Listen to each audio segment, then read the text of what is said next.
Salut tout le monde, bienvenue sur l'épisode 3 sur notre chaîne Wallonimo, donc c'est notre podcast immobilier avec Silva où on parle immo en Wallonie et on vous dit la vérité. Salut Silva.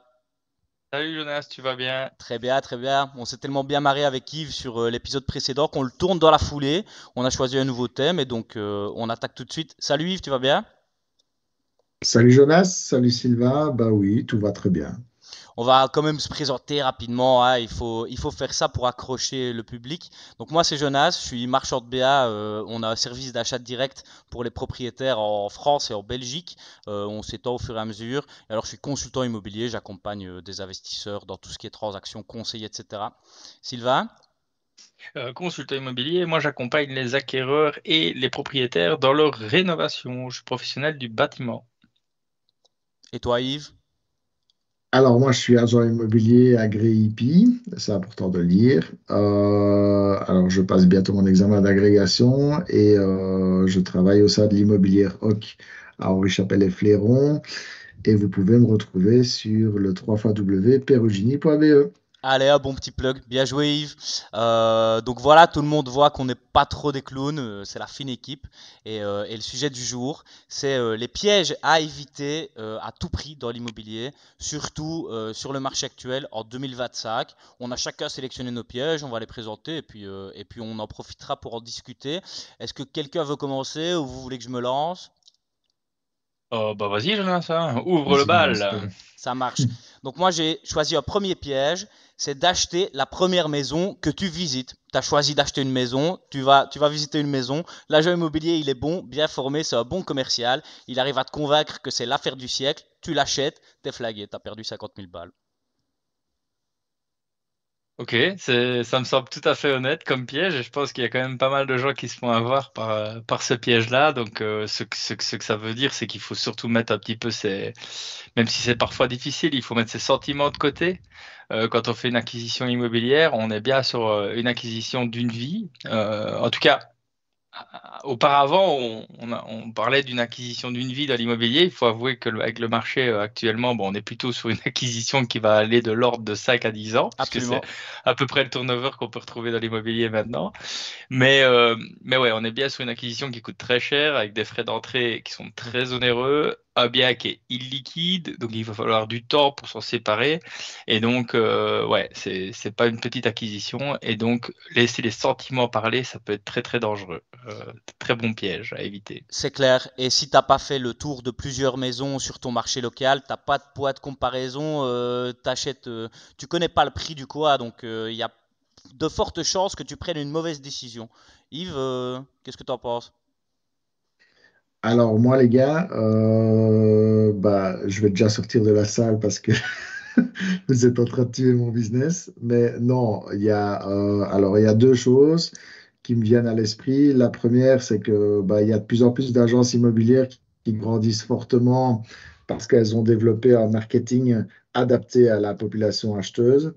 Donc ça, c'est pour moi la grosse nouveauté de ces dernières années. Il y en a qui ont pris le wagon du digital et des réseaux sociaux et aussi de la manière de présenter un bien qui est adaptée au modèle de consommation des écrans. Et deux, il y a aussi sur le marché bah, les personnes physiques. Et là, je me focaliserai d'abord sur les futurs acheteurs, les acquéreurs plutôt. Bah, ils ne sont pas du tout formés à tout ce que tu viens de dire. Donc, je pense que tu pourrais faire un post spécifique à qu'est-ce qu'il faut faire attention quand on achète un bien. Moi, allez, statistiquement, la grosse louche comme ça, en première attention, une personne sur 20 qui pense comme toi, Jonas, qui va faire des analyses de poids de comparaison, qui connaît son secteur, qui sait ce qu'elle veut, qui sait ce qu'elle ne veut pas. Et une personne sur 20, ça fait pas beaucoup. Ouais, et je vais rebondir là-dessus parce qu'il y a quand même un truc qui pour moi est marquant, c'est que, et ça rejoint un petit peu le poids du turnover tous les 5 ans dans l'immobilier maintenant, c'est que on a presque l'impression qu'au jour d'aujourd'hui, les gens se lèvent un jour matin et se disent, il faut que j'achète une maison. Voilà. Ou il faut que je change de maison. Et donc, il n'y a pas de, de réflexion antérieure à se dire quels sont les avantages de mon bien actuel ou quels sont les avantages inconvénients du bien que je loue ou que j'ai acquis quand j'étais jeune, mon premier appartement. On n'évalue pas cette situation-là et on se projette tout de suite sur la nouvelle transaction. Et là, du coup, on arrive très vite sur le fameux piège du sentiment ou de l'acquisition trop rapide sur le marché immobilier.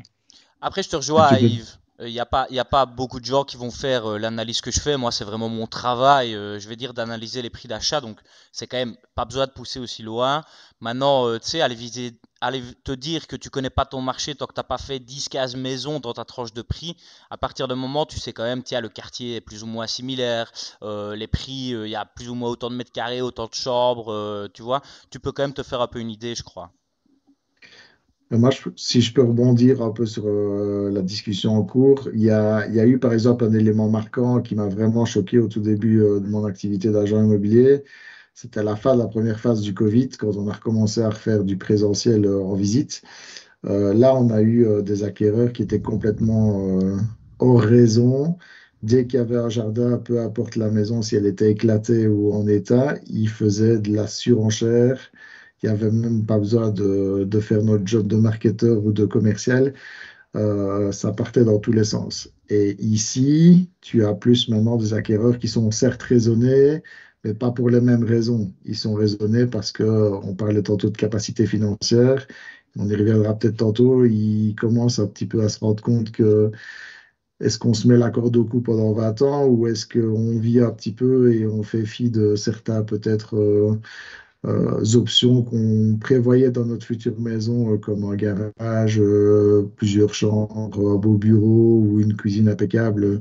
Voilà, c'est toutes des petites choses qu'on voit en visite. On voit le langage corporel des acheteurs qui devient de plus en plus rationnel, certes, mais parce qu'ils sont limités. Est-ce que tu dirais que les gens qui ont acheté en 2020-2021 sans trop réfléchir ont perdu du fric? Alors, moi, je peux déjà dire, j'ai encore eu le cas hier, où j'ai fait une estimation d'une maison. Quand je leur ai donné leur valeur d'estimation au jour d'aujourd'hui, je crois que le monsieur, il a failli tomber en infarctus et la femme, elle est tombée quasi à terre, quand je lui ai annoncé. Et oui, en l'occurrence, dans l'exemple, c'était 65 000 euros en dessous du prix d'annonce et je ne parle pas encore des frais et des droits d'enregistrement. Ouais. Je pense que ça appuie plus que jamais qu'on a intérêt à être prudent sur le marché actuel. On remarque déjà une baisse par rapport à cet engouement qui a été. Tout le monde est tombé dans ce piège en fait. Et aujourd'hui, par contre, soyez prudents les gars si vous envisagez un achat immobilier. On passe au piège suivant. Qui se dévoue? Oh, je vais y aller. Je vais rester dans mon domaine. Donc, pour moi, le piège réel à éviter au jour d'aujourd'hui, c'est clairement la mauvaise évaluation du niveau du bien, de la qualité du bien. Donc, au jour d'aujourd'hui, sur le marché se tordant de plus en plus, on va avoir l'apparition de plus en plus de biens maquillés, je vais les appeler comme ça. Il y a des biens où on va faire une rénovation superficielle pour quelques centaines ou milliers d'euros et avec des personnes qui laissent et leurs sentiments et la rapidité ou un peu des fois l'agent immobilier hein, qui a cette faculté de pousser un petit peu à la consommation, euh, qui vont tomber dans le panneau et qui vont se retrouver avec un bien avec de lourds travaux à réaliser dans la foulée de l'acquisition ou assez rapidement après l'acquisition. Et là, on se retrouve dans les cas de figure où au bout de 2 3 ans, le bien se retrouve à nouveau sur le marché parce qu'on s'en sépare parce que on n'a pas les moyens pour faire les rénovations qui sont nécessaires. Et ce bien, on va perdre de un les frais d'entrée, ça c'est quasiment certain. Et on peut même perdre bien plus si ce bien devient un bien stagnant sur le marché et qu'il ne se vend pas. Donc clairement, c'est la qualité du bien qu'on va acheter, slash évaluation des travaux nécessaires si on souhaite se lancer sur un bien qui est à rénover. Et ça, c'est vraiment important pour moi d'avoir bien un point fixe devant soi qu'on connaît, qu'on a bien évalué avant d'acquérir le bien. Tout à fait d'accord.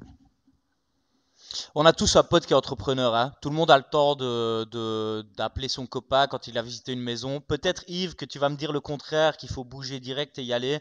Mais moi le conseil que j'ai envie de donner, c'est si la maison vous plaît, appelez votre pote qui s'y retrouve un peu en travaux, s'il vous plaît. Appelez pas autocar, essayez quand même d'avoir quelqu'un de correct et qui vienne faire un tour avec vous. Je pense que même il y a pas mal d'entrepreneurs, le pote de ton oncle ou de ton cousin qui sera même prêt à venir faire un tour pour te remettre un devis avant que tu achètes. C'est important, si on s'y retrouve pas, en tout cas d'être entouré des bons professionnels. Ben, il y a des fois, certains, je les aime pas. Pourquoi? Parce que ces gens-là ont déjà la confiance de l'acquéreur et ils ont tendance un peu à démolir le bien dans l'excès inverse que Sylvain mentionnait. Pourquoi? Simplement pour aller chercher une bonne grosse enveloppe de rénovation, de choses qui a pas lieu de faire. Et donc là, souvent, c'est coup de cœur, première visite. Moi, je laisse toujours la porte à faire une revisite avant de se positionner sur une offre parce que je pense que c'est important, surtout les primo-acquérants qui connaissent pas grand-chose à l'immobilier. Et alors là, je vois le tonton qui vient et qui se fait un malin plaisir à grossir toutes les imperfections. Et je rappelle, quand vous achetez un bien d'occasion, c'est avec ses qualités et ses défauts. Et là, je rejoins Sylvain, identifiez-moi les bonnes raisons et pas juste une cloche qui est mal façonnée ou une porte qu'il faut juste remplacer par une porte à 2 000 euros. Et ça, je pense que c'est important. Je caricature un tout petit peu, mais parfois, je me retrouve avec des ventes qui sautent parce que j'ai des gens qui font confiance à des personnes qui connaissent absolument rien à rien et il y a des gens derrière, comme parfois certains agents immobiliers poussent à la consommation, comme tu disais, Sylvain. Mais je pense que, voilà, entourez-vous de personnes qui sont bienveillantes et qui voient un peu votre intérêt au lieu de voir leur intérêt de chiffre d'affaires de leur petite entreprise de rénovation. Oui, alors je vais aussi rebondir parce que la technique actuelle, en fait, la rénovation énergétique actuellement amène à de nouvelles analyses des biens. Je pense qu'avant, quand on allait visiter un bien, on regardait sa toiture, si la couverture était étanche, on allait regarder s'il n'y avait pas d'humidité ascendante dans le bien, on allait regarder si tout le système de chauffage, la chaudière n'était pas trop vieille. C'est toujours la petite remarque qu'on peut entendre. Est-ce que quel âge a la chaudière, le brûleur, est-ce on l'a changé dernièrement? Ça, je pense que tout ça, il faut oublier. Le marché, il a complètement changé et il faut analyser ces biens avec la vision de la rénovation actuelle, avec les nouvelles techniques qui sont la ventilation, les pompes à chaleur, l'exposition au soleil. Moi, personnellement, dans mes acquisitions personnelles, je suis extrêmement attentif à l'exposition au soleil du bien.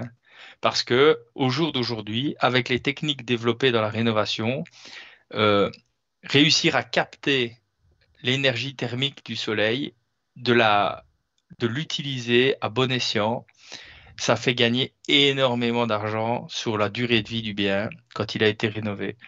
On arrive à des rénovations au jour d'aujourd'hui qui permettent de vivre sans allumer le chauffage, même en rénovation.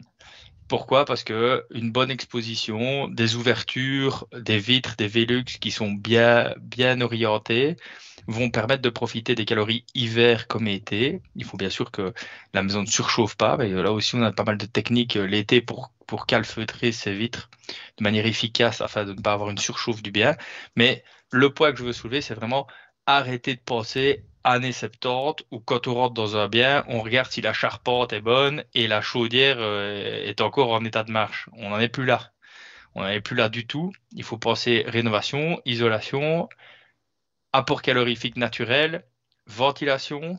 Et seulement quand on a fait tout ça, on pense à un système de chauffage. Donc il faut simplifier au maximum la rénovation, être technique sans rentrer dans la complexité. Donc l'analyse technique du bien va être très importante avec une vision rénovation actuelle. Ça, c'était le point, pour moi, le plus grand piège à éviter et surtout la nouvelle pensée à essayer d'implémenter dans vos visites. Yves, à ton tour. Alors, moi, il y a un élément qui me tient à cœur, c'est la mauvaise estimation du prix de vente. Donc, dans un dossier, ça m'arrive très souvent de rencontrer des vendeurs où on est évidemment en compétition avec d'autres confrères Et quand on leur donne en fait cette partie d'estimation qui est très importante là où je travaille actuellement, ben, on se retrouve avec des grosses disparités et on a du mal parfois à faire entendre qu'un prix trop élevé peut allonger la durée d'une vente, qu'un prix trop bas entraîne une perte financière, certes, mais surtout la mauvaise évaluation par rapport à un marché local que parfois certains agents ne maîtrisent pas, ben, ça peut décourager les acheteurs. Si, moi, je mentionne toujours dans mes rendez-vous, et j'ai fait une petite moyenne pour vous, j'ai environ 4 rendez-vous sur 10 où je ne prends pas mandat parce que les personnes sont arrêtées sur ce que certains confrères leur ont balancé comme prix sans forcément Donne des noms. expliquer comment elles sont arrivées. Je ne veux pas donner de nom, ce serait malhonnête et je pense que non, mais voilà, c'est quelque chose qui me tient à cœur parce que je pense que c'est très important et si je peux faire entendre raison à certains futurs vendeurs, ne croyez pas aux certaines paillettes qui sont mentionnées, ou alors peut-être une bonne tactique, ce serait de juste ne pas juste lire un rapport avec un prix final, c'est juste expliquer pourquoi ou comment plutôt un agent immobilier est arrivé à cette tranche de prix, sachant qu'un prix d'annonce reste un prix d'annonce, mais qu'il ne doit pas être à plus de 5%, voire 10% grand maximum de la zone réelle de ce que votre bien vaut sur le marché. Ça, pour moi, je pense que si je devais dire une chose aujourd'hui, ce serait vraiment ça. Alors oui, Jonas, je suis en prix final, prix particulier, pas prix investisseur. Je sais, mais par contre, pour moi, ça, c'est un élément essentiel de mon travail. Et comme tu le disais dans le podcast précédent, je pense que ça, c'est moi quelque chose sur lequel je suis intransigeant. Je ne vais jamais aller chercher ou m'aligner à quelqu'un qui n'a pas justifié un prix d'annonce cohérent. C'est très bien sorry Jonas, c'est très bien ce point parce qu'en fait c'est pour une fois on est de l'autre côté de la barrière. Donc en règle générale quand on dit les pièges à éviter, bah, c'est plutôt du côté acheteur, mais ici on a un piège à éviter côté vendeur, c'est très intéressant. Ouais. Et vraiment, c'est très bien que tu soulèves ce point, Yves. C'est vrai que c'est des super mauvaises habitudes que les agents ont eu tendance à prendre en 2020-2021. Je crois que c'est dans l'épisode précédent où on parlait du fait, non, non, ici au premier point, du fait d'acheter un peu à n'importe quel prix dans le sentiment.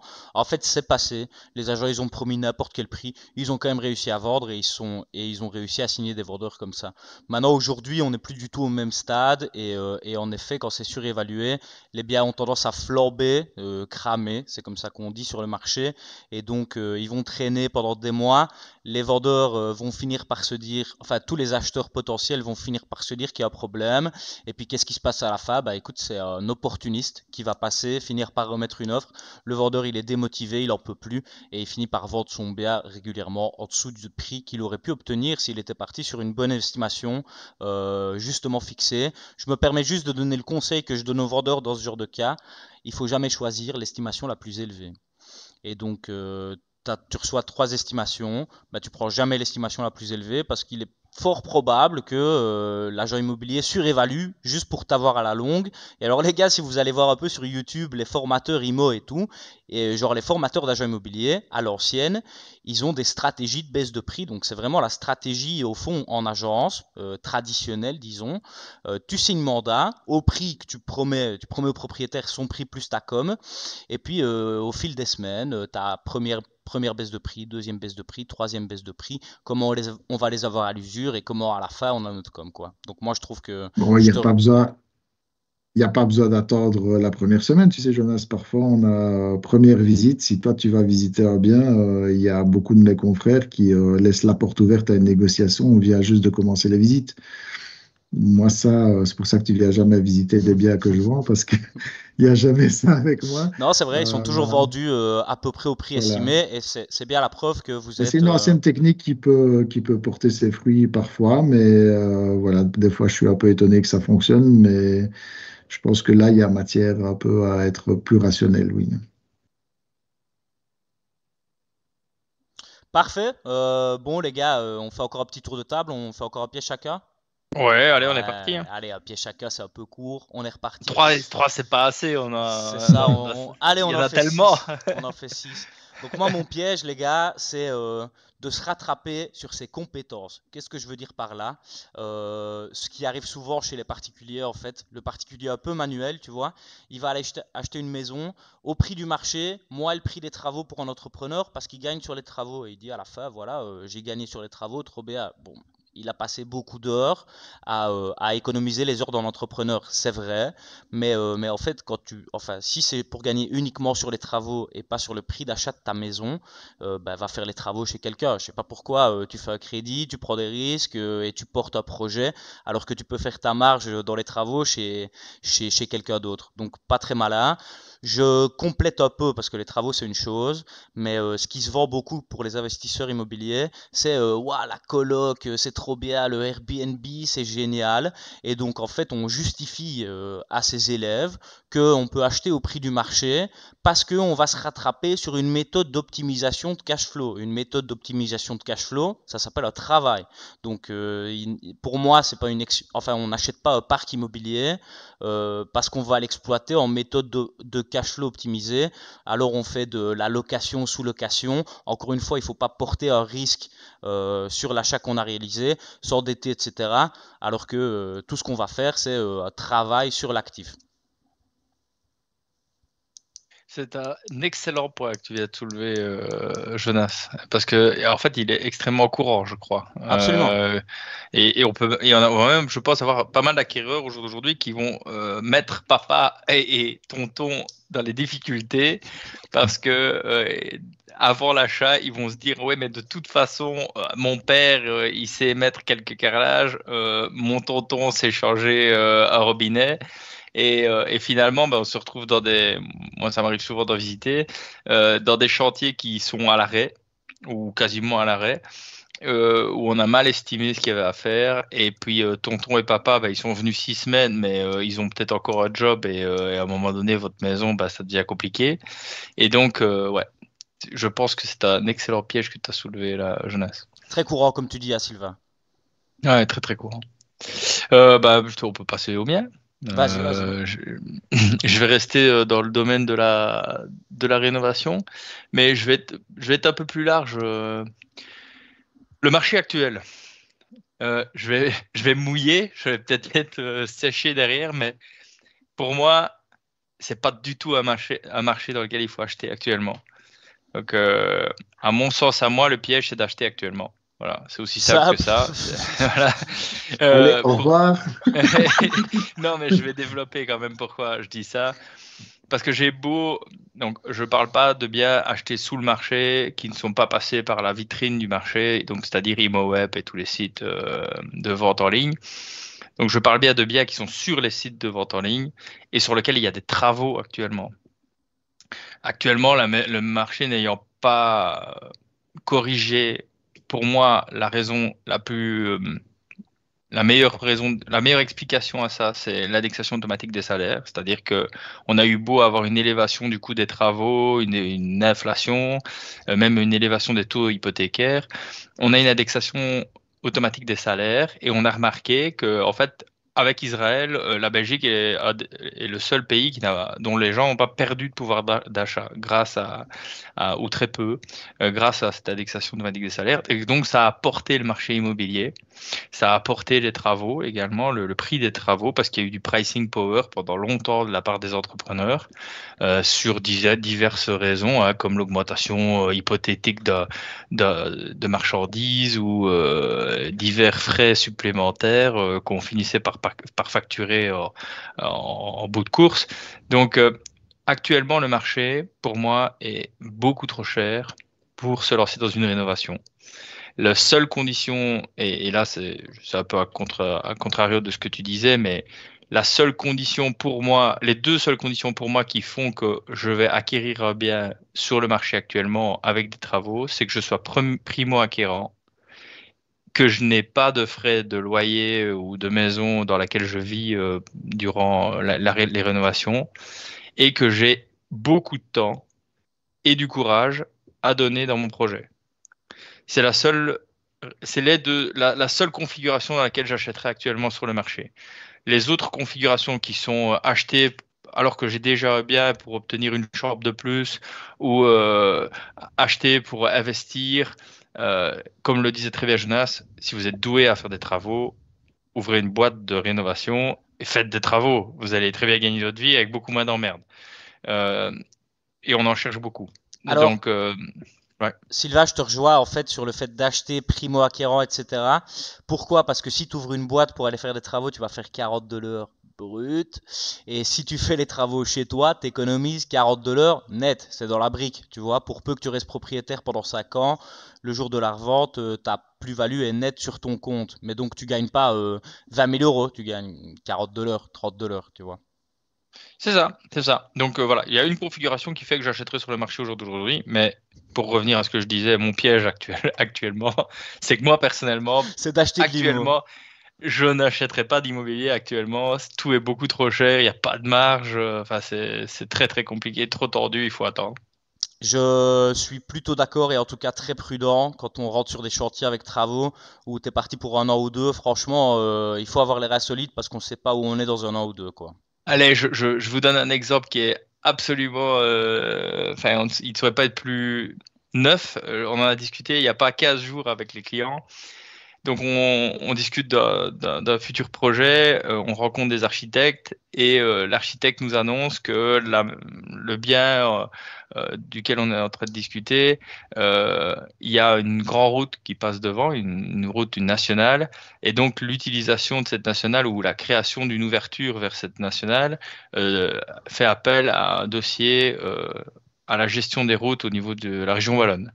Et donc du coup, le délai pour le permis de rénovation, le permis d'urbanisme pour les rénovations, ben, passait d'un délai de 60 jours dans des délais de 115 jours, avec des augmentations de délai s'il y avait une question supplémentaire de la part de l'administration. Donc en fait, on se retrouvait, je crois, qu'avec un délai maximal, au worst case scénario, 135 jours ouvrables, quoi. Donc les gens ont pas encore pensé leur projet, l'architecte doit encore travailler et ils savent déjà que quand le documents vont partir à l'administration, ça peut aller jusqu'à 130 jours ouvrables avant de mettre le premier coup de pelle. Donc, j'espère que les gens qui se lancent là-dedans, ils ont les draps super solides. Comme je disais, ils n'ont pas un deuxième bien à payer à côté. Parce que si vous prenez le worst case scénario plus le temps de travaux, vous vous retrouvez peut-être 1 an et demi à 2 ans à payer deux biens en même temps, quoi. Et là, ça peut tout de suite être très tendu et ça peut même ronger fortement le budget fonds propres que vous avez alloué à votre future rénovation. Ouais. Désolé Et Yves, on n'est alors, imagine. pas très Non, motivant. t'inquiète. Je rebondis sur ce que Sylvain dit. Et alors, si je rajoute à ta sauce une non-conformité administrative avec une belle petite infraction urbanistique que l'agent immobilier aurait pas vue ou pas mentionnée, alors là, c'est la phase totale, hein, Sylvain. Non? Qu'est-ce que Ouais, t'en là, dis? ouais, Là, on est bon.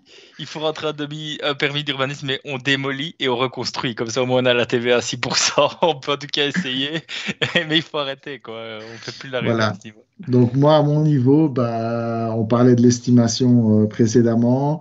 Bah, ça, c'est mon deuxième cheval de bataille, c'est d'avoir un bien qui est impeccable parce que pour un futur vendeur, dès que tu as une infraction, et Dieu sait qu'il y en a toujours une là ou qu'on n'a pas vue. Alors certes, parfois, il y a des choses qu'on ne sait pas ou qu'on n'a pas accès à certaines bases de données, mais je pense qu'un dossier très complet permet aucune négociation de la part d'un futur acquéreur. Ça, c'est pour défendre le vendeur.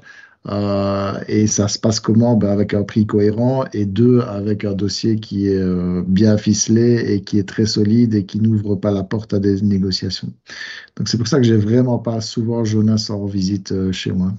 Mais c'est vraiment intéressant. Je suis super content qu'on t'ait avec parce que sinon, on n'aurait que des pièges à éviter pour les acheteurs. Et là, on a deux pièges à éviter pour les vendeurs et c'est vraiment super cool. Je te remercie, Yves. Eh Et ben, écoute, avec grand plaisir. les vendeurs ont tendance à sous-estimer maintenant ce que ça peut être administrativement de vendre une maison. Il y a beaucoup plus de documents qui sont demandés qu'il y a 10-15 ans. Et même en termes urbanistiques, c'est plus du tout la même chose. Je vais dire, les urbas sont beaucoup plus réveillés. Bon, je me permettrai quand même d'ajouter qu'à mon avis, 80 ou 90% des biens en Wallonie représentent au minimum une infraction urbanistique. On va pas non plus pouvoir chasser toutes les petites infractions, mais je trouve exagéré que quand un agent immobilier rentre bien, il soit pas enfin, il n'appelle pas catégoriquement l'urbanisme ou envoie un mail en général. C'est en ordre, on sait pas, tu vois. Ouais, c'est juste. Ben, c'est là le problème, c'est que souvent ça, tu te le retrouves le jour de l'acte ou juste avant. L'exemple typique, c'est la cuisine en toiture plate, vieille maison ouvrière. Oui, extension, regardez, c'est impeccable. Regardez le bel îlot central, 199 000 euros, magnifique, il n'y a rien à faire. Sauf que le jour de l'acte, tu te retrouves avec le notaire acheteur qui dit, bon, je me suis renseigné, dans les rues, il n'y a pas eu de permis ces 20 dernières années. Elle a poussé comment, Cette annexe. cette petite annexe? Ouais. Et là, tu te retrouves avec une décote de 35 000 euros. Le vendeur, il commence à devenir fou. Il doit en plus payer la commission de l'agent puisque la mission est remplie, hein, on a vendu au prix. Mais les 35 000 euros, c'est qui les paye? Et Ouais, donc, c'est juste. voilà, et généralement, bah, tu es le jour de l'acte.